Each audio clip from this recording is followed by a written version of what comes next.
마가복음 13장 28절부터 37절까지 말씀입니다. 우리 말씀을 함께 보도록 할까요? 무화과 나무의 비유를 배우라. 그 가지가 연하여지고 잎사귀를 내면 여름이 가까운 줄 아나니 이와 같이 너희가 이런 일이 일어나는 것을 보거든 인자가 가까이 곧 문 앞에 이른 줄 알라. 내가 진실로 너희에게 말하노니 이 세대가 지나가기 전에 이 일이 다 일어나리라. 천지는 없어지겠으나 내 말은 없어지지 아니하리라. 그러나 그날과 그때는 아무도 모르나니 하늘에 있는 천사들도 아들도 모르고 아버지만 아시느니라. 주의하라, 깨어있으라. 그때가 언제인지 알지 못함이라.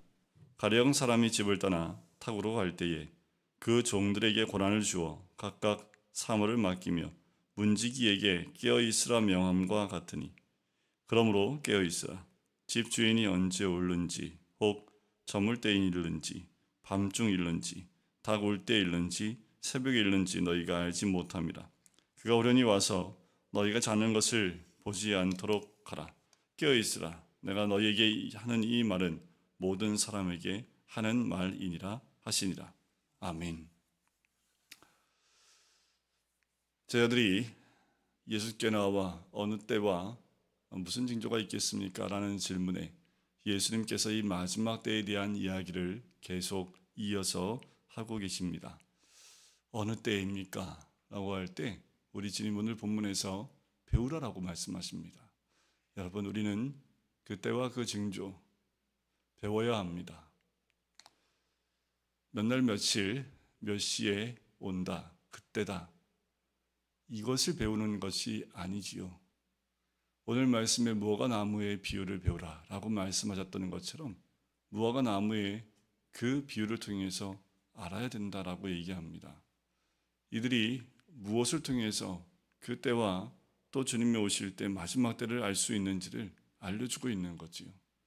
너무나 흔한 이야기입니다. 우리도 다 알 수 있는 이야기예요. 무화과 나무가 가지가 연하여지고 잎사귀를 내면 여름이 가까운 줄 안다라는 거지. 이건 누가 알 수 있습니까? 다 알 수 있습니다. 무화과 나무 하나만 잘 관찰해도 계절의 변화와 또 시기의 변화를 알 수 있습니다. 지금은 달력이 있지요. 그리고 시계가 있습니다. 예수님 당시나 또 과거에는 달력이라는 게 없었지요. 농사를 하는 곳은 달의 그 변화에 따라서, 그래서 우리 음력이라고 얘기하지요. 그래서 날짜를 정확하게 언제 몇 월 며칠 뭐 이렇게 알고 있는 것이 아니라 대충 우리가 서로 알고 있는 그 시간의 흐름에 따라서 우리가 약속을 하고 이야기를 하는 것처럼 우리 교회 같은 경우는 바로 교회 앞에 자두나무가 있죠. 우리 교회를 방문하는 분들 가운데 저게 무슨 나무인지 몰라요. 왜냐하면 자두꽃을 보신 분들이 거의 없습니다. 자두나무를 곁에 두고 있는 사람도 별로 없고요. 또 자두나무가 꽃이 저렇게 하얗게 아름답게 피는 것, 또 냄새도 향기도 괜찮게 나고 또 맡을만 하게끔 저렇게 꽃이 나는 것을 본 사람이 별로 없더라고요.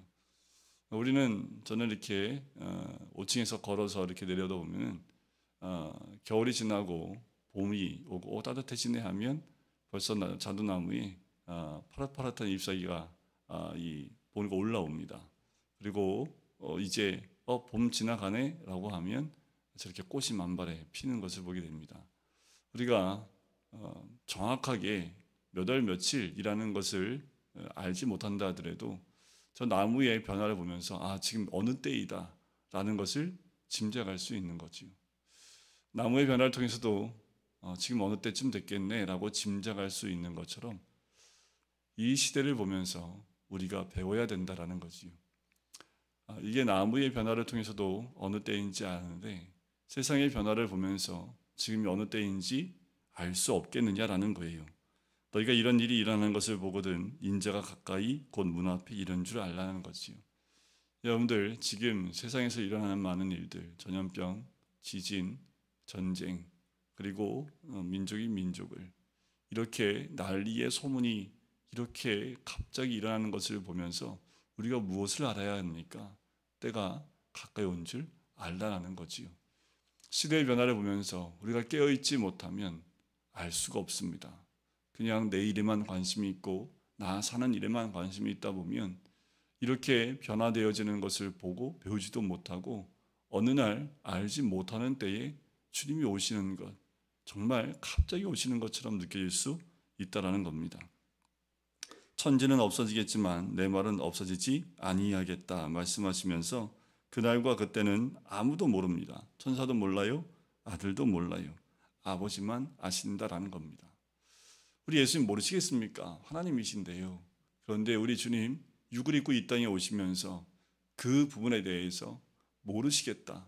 스스로 제한을 두시는 거지요. 우리 예수님도 그날과 그때에 대해서는 모르신다라고 말씀합니다.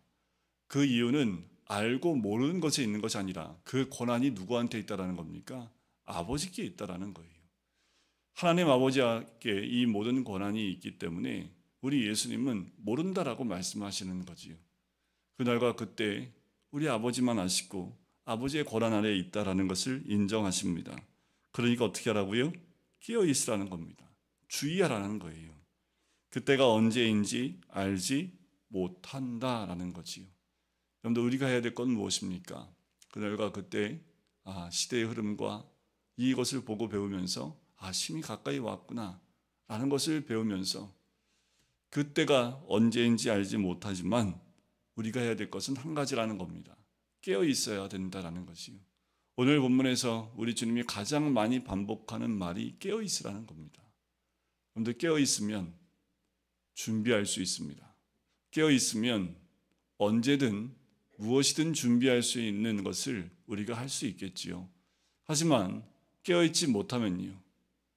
깨어있지 못하고 잠을 자고 있다면 언제 이런 일이 일어날지 알지 못하고 준비할 수 없는 것을 의미합니다. 오늘부터 자면 안 돼요? 그런 말이 아니지요. 우리가 영적으로 깨어서 지금 이 시대의 흐름과 또 이 시대에 우리 주님 말씀하시는 것들을 귀를 열고 들을 때이기도 합니다.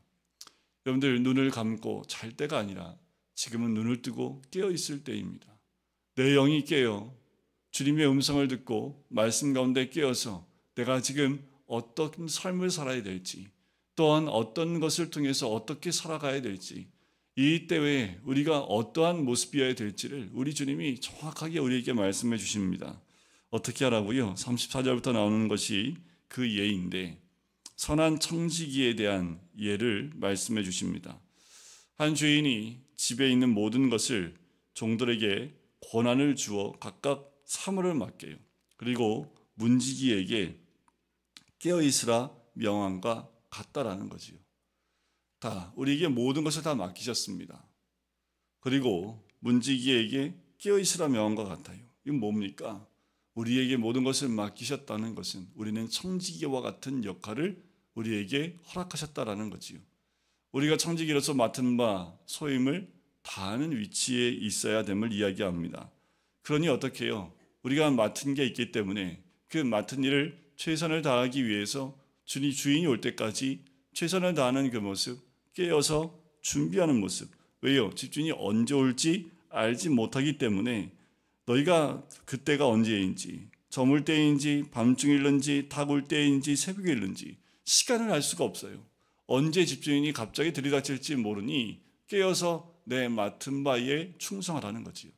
그때와 그 날을 아는 것, 그것을 아는 것보다 더 중요한 것은 내가 이때에 나에게 맡겨진 그 사물을, 그 맡겨진 일들을 최선을 다하여 충성하는 것이 가장 중요하다는 거예요. 그게 바로 깨어있는 겁니다. 근데 우리에게 맡겨진 것이 무엇입니까? 우리 각자에게 목사님 제가 뭘 할 수 있어요? 아니요. 이 땅에 호흡이 있는 모든 자들에겐 우리 주님께서 맡기신 그 사역과 또 맡기신 일들이 분명히 있다는 것이요. 분명히 주님 오실 때 찾으실 겁니다. 너 어떻게 했어? 라고 찾으실 때에 주인 올 때까지 제가 이것을 이렇게 열심히 했습니다 하고 주인에게 언제든 와서 물어볼 때 얘기할 수 있어야 되는 거지요. 와서 물어봤더니 제가 깜빡했는데요. 이런 말이 통하지 않는다라는 거예요. 지금 이때에 우리가 해야 될 것은 여러분들 우리에게 맡겨진 일들을 최선을 다해서 할 수 있는 한 최선을 다하여 맡겨진 그 모든 일들을 감당해내는 거지요.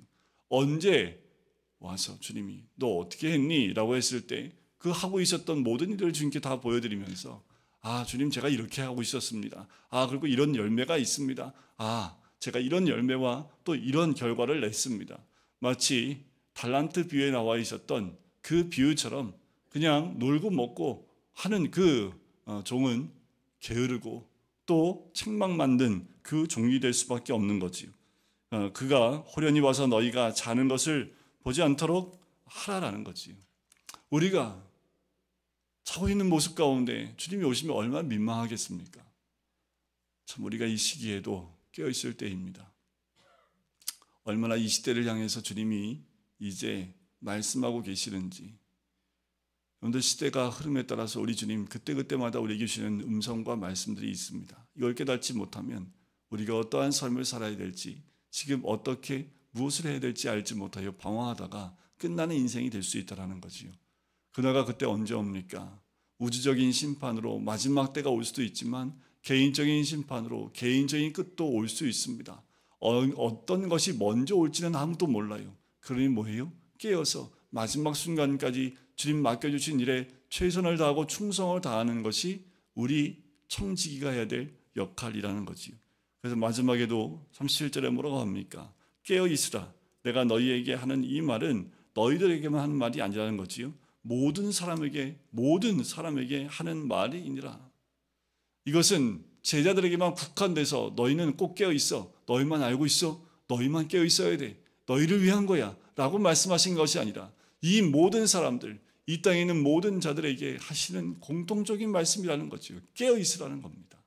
여러분 깨어 있어야 합니다. 지금은 자다가 깰 때가 되어져 있습니다.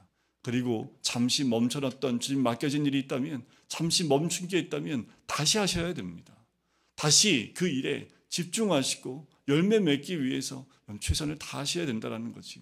내 힘을 다하여 이 마지막 때에 준비된 자가 되었을 때 주님이 오셔서 우리의 모든 것들을 다 안으시고 위로하시고 칭찬하시고 또 우리에게 귀한 상급으로 채워주시는 하나님의 은혜가 있을 줄 믿습니다. 그런데 우리가 이 땅에서 뭐 해야 됩니까? 오늘도 깨어 있어야 합니다. 깨어서 그냥 멀뚱멀뚱 깨어 있는 것이 아니라 여기서 깨어 있는다라는 그 의미는 준비한다라는 의미지요. 그럼 맡겨진 우리에게 맡겨주시는 일들을 최선을 다해서 한다라는 그 의미가 있지요. 여러분들 이제 곧 개나리가 다 폈고요.